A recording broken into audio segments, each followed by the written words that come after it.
sudah tentu pada waktu ini kita ingin memberi perbincangan dan juga memberi diskusi berkaitan dengan apa yang telah pun dinyatakan dalam sidang media yang berhormat Menteri Mosti yang juga penyelara sebagai program imunisasi COVID-19 kebangsaan PICK YB Khairy Jamaluddin antara lain menyatakan kerajaan telah membuat keputusan bahawa bekalan vaksin AstraZeneca yang diterima pada bulan-bulan yang mendatang tidak akan lagi dilaksanakan secara opt-in, sebaliknya kembali dimasukkan ke dalam senarai vaksin arus perdana PICK.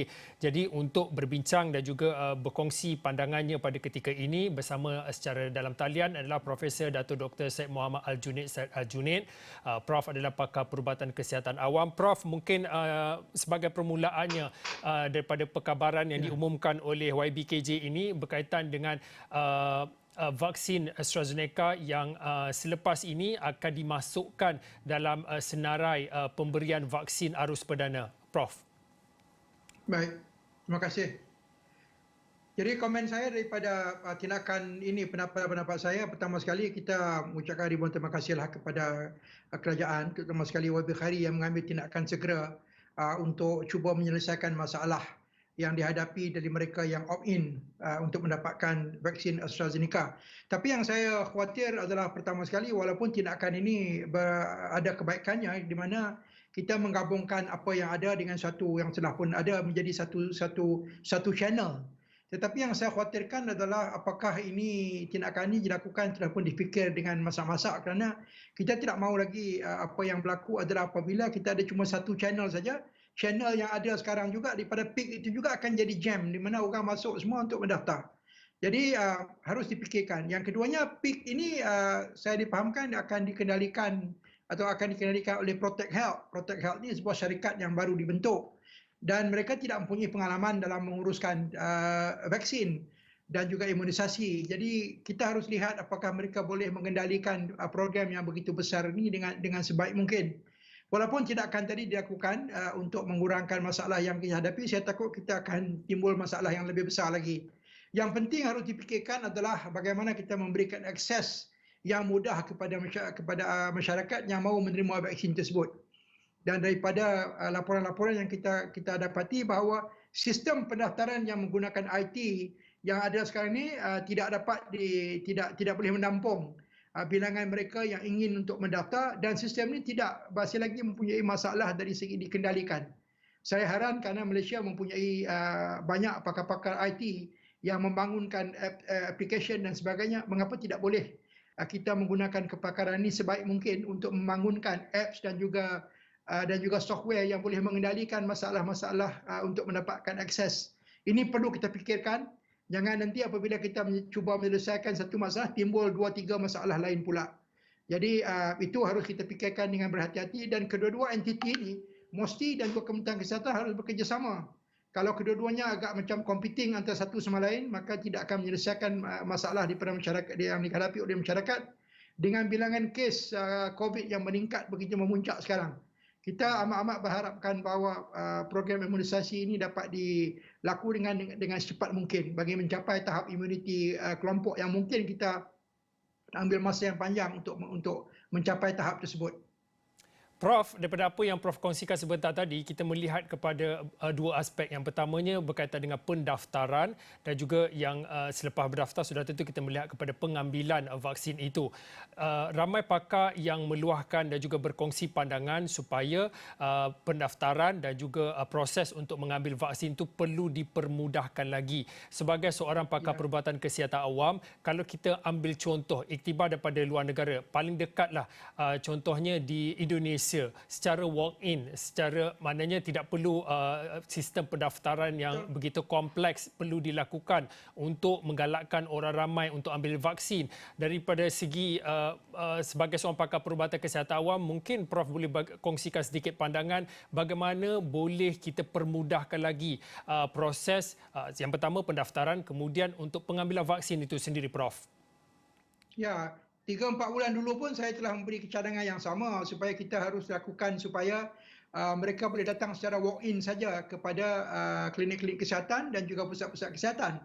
Tapi nampaknya ini tidak diambil serius oleh kerajaan kerana kita masih mahu supaya vaksin ini diberikan oleh satu channel saja, iaitu perkhidmatan kerajaan.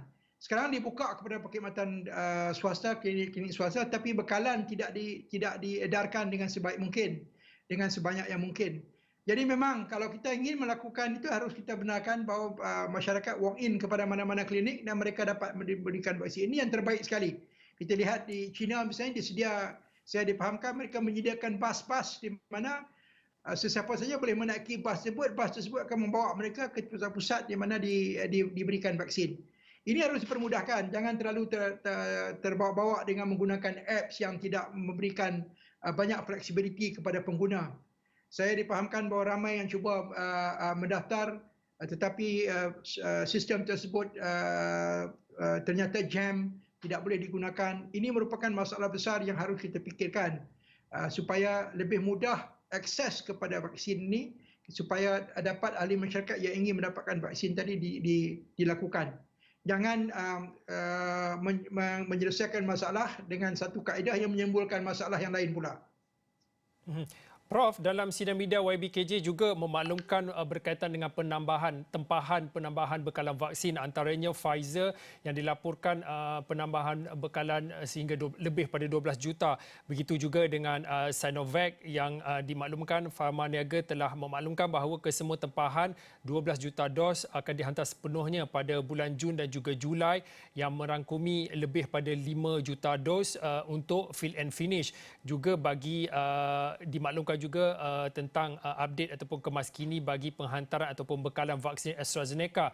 Ini sudah tentu kita melihat kepada sasaran untuk mencapai lebih kurang 150,000 sehari untuk pemberian vaksin dapat dilakukan. Untuk waktu ini, baru-baru ini dimaklumkan sehari lebih kurang 75,000, dan dengan penambahan vaksin bekalan yang diumumkan oleh YBKJ sebentar tadi, sasaran mungkin akan dicapai, iaitu 150,000 untuk sehari. Bagaimana Prof melihat dengan angka 150,000 ini cukup penting dan juga signifikan program imunisasi ataupun program vaksinasi ini dipercepatkan dengan kita melihat dengan perkembangan semasa dengan lonjakan kes COVID-19 khususnya di Malaysia yang cukup tinggi pada waktu ini? Ya, usaha untuk mendapatkan bekalan vaksin yang tambahan daripada Pfizer dan juga daripada yang dihasilkan daripada China, itu Sinovac, merupakan suatu langkah yang amat kita alu-alukan. Ini seharusnya dilakukan dengan lebih awal lagi kerana bekalan vaksin merupakan satu daripada faktornya. Yang kedua tadi, meningkatkan kapasiti untuk memberikan vaksin daripada 2 kali lipat, 2 kali ganda daripada apa yang kita ada sekarang. Ini harus kita lihat dengan terperinci apakah kita boleh melakukan perkara tersebut, kerana kita dapati bahawa di pusat-pusat imunisasi yang disediakan untuk mencapai tahap sekarang pun kita memerlukan tenaga kerja yang begitu banyak sekali. Jadi untuk meningkatkan kedua kali ganda, harus kita fikirkan satu, bekalan vaksin, yang kedua staf yang bekerja di sana harus kita tambah supaya mereka dapat memberikan perkhidmatan dan juga meningkatkan bilangan penerima vaksin. Ini langkah yang baik, tetapi saya rasa masih lagi jauh daripada apa yang kita harapkan bagi mencapai imuniti kelompok. Masih perlu banyak masa lagi. Baik, terima kasih Profesor Dato' Dr. Syed Muhammad Al-Junaid. Syed Al-Junaid, Prof adalah pakar perubatan kesihatan awam, dalam mana berkongsi pandangannya berkaitan dengan pengumuman baharu.